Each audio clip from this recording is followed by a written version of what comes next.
You need to apologize to my husband or you are no longer welcome in this house.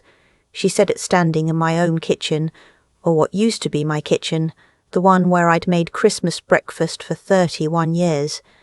I looked at my son. He was standing by the refrigerator, the one I picked out in 2004. The one that still had a little magnet shaped like a lighthouse from a trip Howard and I took to Maine the summer before he got sick.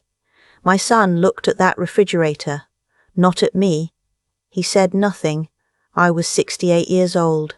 I had worked 30 years as an office manager for a family dental practice. I had raised 2 children mostly alone after Howard's accident left him unable to work. I had kept this house through 2 refinances, a burst pipe that destroyed the downstairs hallway, and a property tax increase that nearly broke me in 2017. I had done all of that. And now I was standing in my own kitchen, being told I needed to apologize. For what? For telling the truth at Thanksgiving. That was it. That was the whole thing. My daughter-in-law, I'll call her by her name Cecile because she earned it, had been telling the family story wrong for the 3rd year in a row. A small thing. She said Howard had retired before his accident. She said it casually, like she was narrating a documentary she'd watched once and half remembered.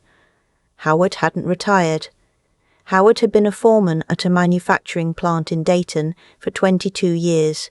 He was on a ladder doing a favor for a co-worker when he fell. He didn't retire. He was 49 years old. I corrected her. Gently, once. She smiled the smile she always smiled when I spoke. The tight, patient smile of someone who has decided the person talking is an inconvenience. Then she changed the subject. Later that evening, when my son walked Cecile to the car, she said something to him in the driveway. I watched from the living room window. I saw his posture change. I'd seen that posture before. It was the posture of a man being told what to think. He came back inside with a face I didn't recognize and told me I had been rude. I went home that night thinking I'd let it pass. I was good at letting things pass. I'd had 31 years of practice. But 3 weeks later, when I came by to drop off the boxes of his father's tools, the ones I'd promised him 2 Christmases ago, the ones I'd finally gotten around to sorting, Cecile opened the door, looked at me, and said it. You need to apologize to my husband, or you are no longer welcome in this house. I looked past her to my son. He was at the kitchen table. He looked up. Then he looked back down at his phone. I said, I'll think about that, and I set the boxes on the porch. I walked back to my car. I sat in the driveway for a moment under the big sycamore that used to shade the whole front yard in summer. Howard had planted that tree when our son was born, 34 years ago. The roots had cracked the sidewalk twice, and we'd paid to have it repaired both times because neither of us could imagine cutting the tree down. I backed out. I drove home. By the time I turned onto my street, I knew what I was going to do. I wasn't going to apologize, and I wasn't going to wait for an invitation back. The house they were living in wasn't the house where I lived. I want to make that clear because there's a part of this story that gets confusing if you don't understand the setup, and I refuse to let it be confusing.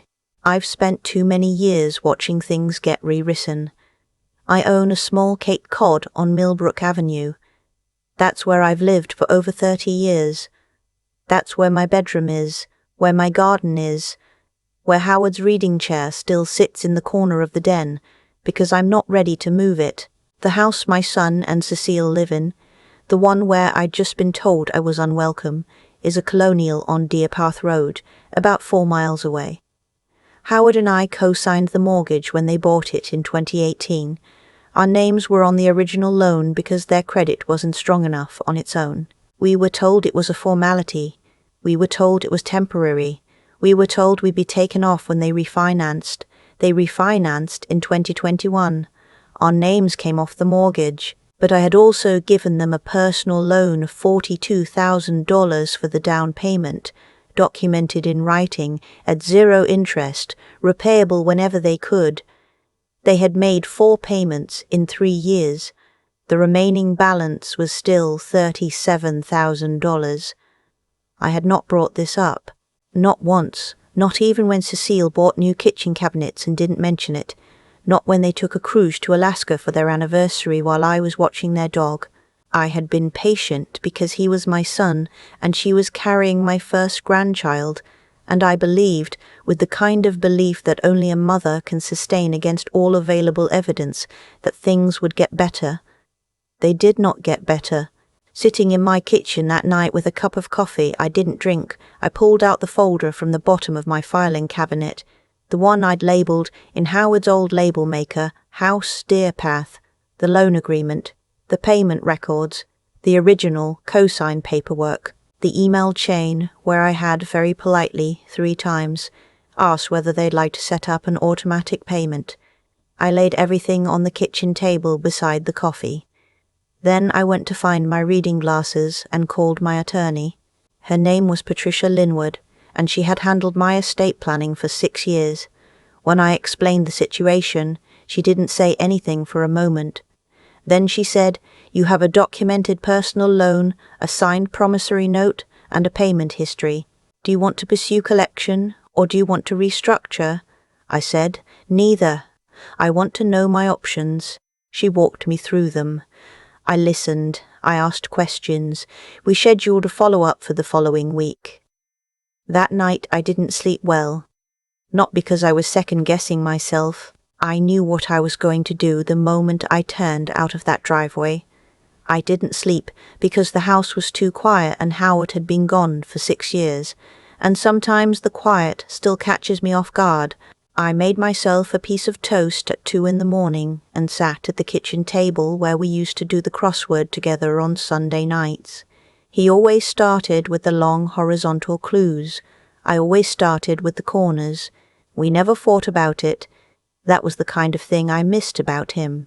The small negotiations of a life shared. I thought about what he would have said. He wasn't a man who believed in letting things go forever. He believed in saying the thing once, clearly, and then letting the other person decide what to do with it. I had said the thing, gently, and only once, at Thanksgiving. Now it was time for them to live with what they'd done with it. My daughter called me the next morning. She lives in Portland now with her husband and their 2 kids, and she calls every Sunday, but she called on a Wednesday, which meant she'd heard something. "Mom," she said. "What happened?" I told her. All of it, the Thanksgiving correction, the driveway conversation I'd watched from the window, the boxes on the porch, the sentence Cecile had delivered with the tone of a building manager. My daughter was quiet for a moment. "What are you going to do?" "I'm handling it." "Are you going to talk to him?" "Not yet." Another pause. "Are you okay?" I thought about that. "I'm clearer than I've been in a long time," I said. "That's different from okay, but it's something." She drove down that weekend. I hadn't asked her to. She just showed up with her younger daughter and a bag of groceries and spent 2 days helping me sort through the spare bedroom I'd been meaning to clear out since the pandemic. We didn't talk about it the whole first day. We just worked. By the second afternoon, sitting on the floor surrounded by boxes, she said, "You know he doesn't actually believe you were wrong. I know." She has a way of making him think things are worse than they are. She always has. I know that too. It doesn't make it easier. "No," I said. "It doesn't." My granddaughter, who is 7, spent the whole visit convinced that the boxes in the spare room were full of treasure. She opened every single one looking for gold coins, and found mostly tax returns and old photographs and a bag of yarn I'd forgotten about. She held up one photo and asked who it was. It was Howard, 20 years younger, standing in front of the sycamore tree the day we planted it. I told her it was her grandfather. She said he looked like a movie star. I laughed for the first time in a week. Patricia called on Monday. We talked for 40 minutes. By the end of the call, I had a clear picture of where things stood legally, what my options were, and what the most straightforward path forward looked like. I want to be specific about this part because I know it's the part that feels unbelievable to some people. A personal loan between family members is still a loan. A signed promissory note is a legal document. In the state of Ohio, a documented personal loan is fully enforceable. I had the paperwork. I had the payment history. I had the emails. I was not going to sue my son, but I was going to make a different choice. The next morning, I drove to the bank and met with a loan officer named Gary. He had a calm face and steady hands and the practiced patience of someone who has heard every kind of family story. I brought the folder. I sat across from him and laid it out. I have a personal loan outstanding to a family member, I said. I'd like to formally transfer the receivable to a third-party trust account and have the payments redirected. I'm also interested in what options I have for converting this to a different instrument. He looked at the paperwork for a long time. Then he said, "You've kept very good records." "My late husband was an engineer," I said. He believed in documentation. What happened over the next 3 weeks is, honestly, less dramatic than people might expect. There was no big confrontation. There was no shouting. I worked with Patricia. I worked with Gary. And I made a series of decisions that were entirely within my legal rights and entirely invisible to my son, until they weren't. The loan was formally structured. The remaining balance was moved into a family trust I established for my granddaughter, my daughter's daughter, the one who'd thought Howard looked like a movie star. The trust was set up so it would grow over time and become accessible to her when she turned 25. Not before. Not as a gift from guilt, but as something earned by existing and being loved. I also updated my will, quietly, without announcement. Everything that was mine to give, I directed as I chose. Then I waited. I didn't call my son. I didn't respond to the one text he sent asking if I was still upset about the holiday thing. I didn't answer when Cecile called once, left no voicemail, and apparently decided that was enough effort. I spent those weeks in a routine that felt, strangely, like recovery. I walked in the mornings. I went back to the book club I'd dropped out of 2 years earlier when the scheduling never seemed to work. I had dinner twice with my neighbor of 18 years, a woman named Opal who brings me zucchini from her garden every August and has never once asked me to be anything I'm not. Opal didn't ask what had happened. She just said, "Over pot roast and green beans. You look like you've made up your mind about something." "I have," I said. "Good," she said, and she poured me more coffee. My granddaughter, the one in Portland, sent me a drawing in the mail. Crayons on construction paper. A house with a big tree in the front and a woman in the yard, and underneath it she had written, in her 7-year-old handwriting, "Drandma House." I put it on the refrigerator next to the lighthouse magnet. My son called on a Thursday evening, about 5 weeks after the porch. He sounded careful, like someone who had been practicing what to say. "Mum, I think we need to talk." "All right, I didn't think things would get to this point." I said nothing. "Cecile feels like you've never really accepted her, like you're always waiting for her to make a mistake." I let him finish. Then I said, "I corrected one factual detail about your father's life at Thanksgiving. That's what started this. I want you to sit with that." Silence on the line. "Your father was not retired when he fell. He was 49 years old, and he was on a ladder helping a co-worker, and his whole life changed in 8 seconds. And then he lived for 15 more years, with chronic pain and reduced mobility, and he never complained, not once, not to me, not to you. I am not going to let that story be told wrong, not in my presence, not about Howard." My son was quiet for a long time. Then, "I know." 2 words, that was all. But they were the right 2 words. I said, "I love you. I'm not angry. But something has to change." He said he'd call me next week. He did call. We talked. It was uncomfortable and unfinished and honest, which is more than we'd managed in years. Cecile did not call. I didn't expect her to. Some people confuse silence with dignity. They're not the same thing. I had been coming to that house since before it was theirs. I had been useful and quiet and careful for 7 years. I'd told myself I was being gracious. Looking back, I think I was being afraid. Afraid that if I took up too much space, I'd lose my son entirely. So I made myself smaller and smaller and smaller, until the space I occupied was exactly the size they made for me, which turned out to be about the size of a porch. That kind of shrinking doesn't happen all at once. It happens in small moments. The first Christmas I didn't bring my sweet potato casserole because Cecile said she was trying a new menu.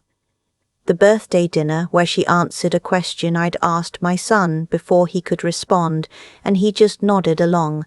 The afternoon I drove 40 minutes to babysit so they could go to a dinner party, and she came home and told me I'd let the kids stay up too late, in a tone that made it clear it wasn't really about bedtime. None of it was a screaming fight. None of it was the kind of thing you can point to and say, there, that's the moment. It was 100 small replacements. My opinion with her summary, my recipe with her version. My chair, when I visited, eventually moved to the corner so the kids could spread out. And when I finally, after years, corrected one sentence at Thanksgiving, that was the thing that earned me a condition. I had gone along with too much for too long. I know that now. The strange thing is, after everything, I felt no particular triumph. I want to be honest about that. When Patricia confirmed that all the legal work was complete, when Gary at the bank told me the trust was established and funded, when I received the formal acknowledgement that my estate documents had been updated, I felt something quieter than triumph, something more like alignment, like a drawer that had been stuck for years finally sliding in straight. I was still the same person, the same house on Millbrook Avenue, the same garden that needed attention, the same lighthouse magnet on the refrigerator, the same reading chair in the corner of the den where I still couldn't quite bring myself to sit because it still smelled a little like Howard, or maybe I just believed it did. But I had stopped waiting for permission to protect what was mine. My daughter called me on a Sunday in March. She had talked to her brother. She said he sounded confused, like someone who'd been handed a test he hadn't studied for. Is he angry? I asked. More scared, I think. I said, he'll figure it out. And if he doesn't, I thought about that. Then he doesn't, I said. I'm not going to carry that for him anymore. He's 41 years old. She was quiet, and then she said, "You sound different. I feel different." Good different, yes, I said. Good different. My granddaughter called me herself that same week on her mother's phone. She is 7, and she has no fear of phones, which I find both admirable and exhausting. She told me she had lost a tooth. She told me her teacher's name was Mrs. Fontaine, and that Mrs. Fontaine let them have goldfish crackers on Fridays. She told me she had decided she wanted to be a marine biologist, or possibly a baker, and that she wasn't sure if you could be both. I said you could absolutely be both. She said, "Grandma, do you have any treasure at your house?" I thought about the trust, about the documents filed quietly with a bank in Ohio, about the folder in my filing cabinet that had been sitting there for years, patient and ready. "Yes," I said, "I do. Can I see it someday?" "Someday," I said. "When you're ready." She seemed satisfied with that. She handed the phone back to her mother, and I could hear her already telling her father about the marine biologist's plan before the call even ended. I sat at the kitchen table for a while after I hung up. The afternoon light came through the window the way it does in early spring, a thin, watery light that doesn't commit to anything but shows up anyway. Howard used to say that March light was optimistic. I used to disagree with him.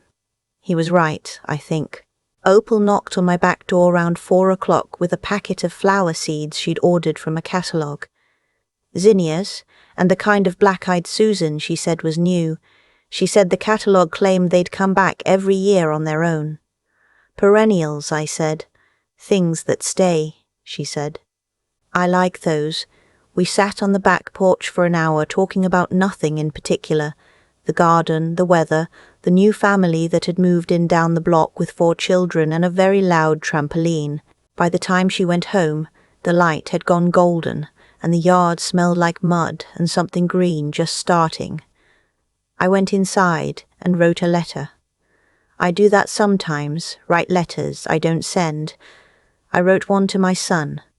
I said the things I couldn't say on the phone, that I missed who he used to be before he decided being loved by her meant being lost to me, that I didn't blame him entirely, that I understood how a person could be slowly reorganized by someone persistent enough and patient enough and clever enough, that I had watched it happen and I had been too quiet about it for too long, that I forgave him, that forgiveness wasn't the same as forgetting, that I was still his mother, that I always would be. I folded the letter and put it in an envelope and put the envelope in the drawer where I keep things I'm not ready to throw away and not ready to send.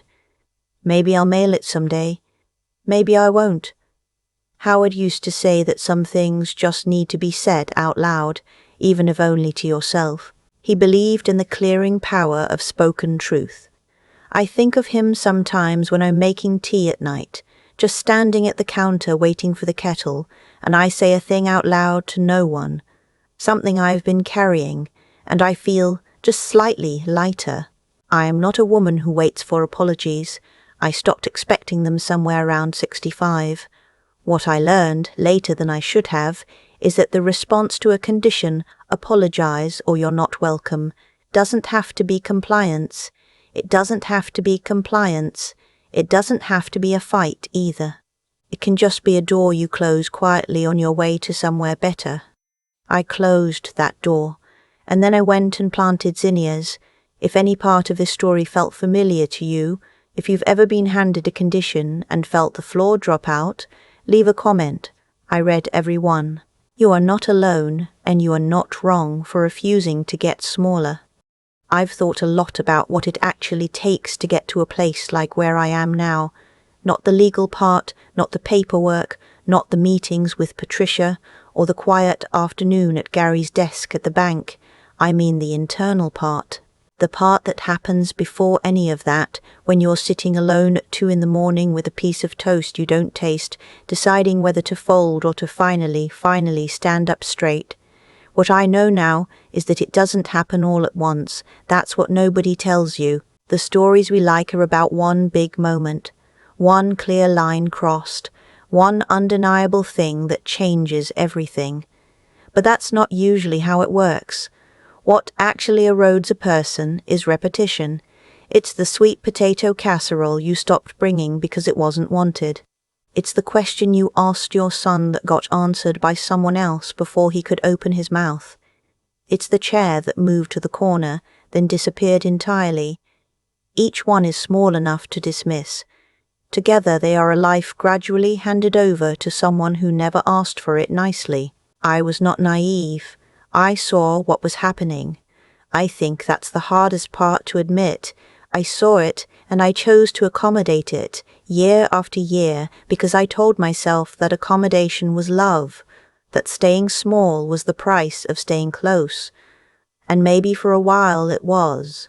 But there's a point where the price becomes the whole of you, and that's not a relationship anymore. That's just a slow disappearance. When Cecile stood in that doorway and handed me a condition, apologize or leave, she thought she was offering me a choice. She wasn't. She was showing me something she'd already decided. And the moment I understood that, something settled in me that I hadn't even known was unsettled. What I did wasn't revenge. I want to be clear about that. I didn't redirect that loan money to hurt my son. I did it because it was mine to direct. Because Howard and I had worked for it, documented it, protected it, and it deserved to go somewhere it would be tended carefully. My granddaughter didn't ask for any of what happened between the adults in her family. She just called me on the phone and told me about her loose tooth and her teacher, Mrs. Fontaine, and her plans to be a marine biologist and possibly a baker. She deserves something solid waiting for her. So I made sure it was there. What actions we take with what we've built, that's our clearest statement of what we value. I had spent years softening that statement, qualifying it, making it smaller so it wouldn't offend anyone. I was done doing that.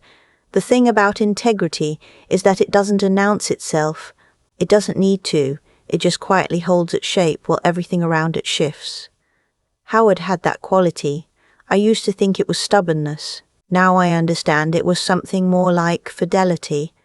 To himself, to the truth, to the people he loved, in a way that didn't require their constant approval to continue. I am his wife. I learned, eventually, from watching him. My son is 41 years old, and he is finding his way through something he didn't entirely choose, and doesn't entirely understand. I love him. I am patient with that love in a way I wasn't always patient before, because patience is easier when you're no longer afraid of what you'll lose. I've already decided what I'm not giving away again. Everything else I can wait on. And Opal brought me black-eyed Susans for the garden. They're supposed to come back every year on their own. I'm counting on it.